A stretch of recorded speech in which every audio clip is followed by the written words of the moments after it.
ఖచ్చితంగా దాన్ని మనము ఆక్యుపై చేసుకోవాల్సిందే. ఆ మదర్సాలన్నిటినీ తీసేయాల్సిందే. ఆ మదర్సాలో ఉన్న పిల్లల్ని అందరి పిల్లల్లాగా స్కూళ్ళకి పంపించాల్సిందే. భారతదేశం అంటే ఏంటో తెలియజెప్పాల్సిందే.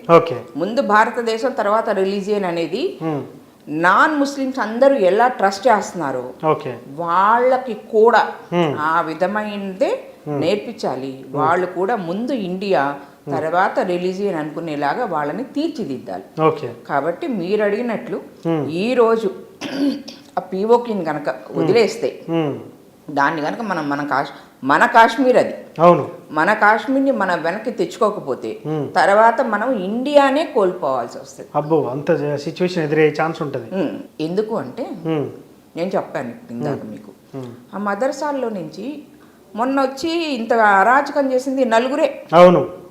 పుల్వామాకి వాళ్ళ బాంబు దాడి చేశారు కదా, వాళ్ళు ముగ్గురే. ఓకేనా?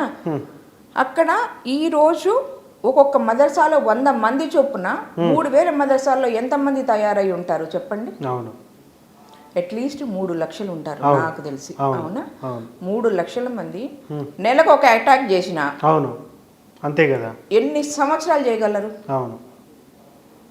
చేసిన వాళ్ళందరూ చచ్చిపోవాలని ఏం లేదు. అంతే. అవునా? మళ్ళీ వాళ్ళు వెళ్ళిపోతారు. ఆర్థిక నష్టం సృష్టిస్తూనే ఉంటారు ఏదో ఒక. ఆర్థిక నష్టం అని నేను ప్రాణ నష్టం సృష్టిస్తారు. వాళ్ళకి కావాల్సింది ఏంటంటే అల్లా రాజ్యం.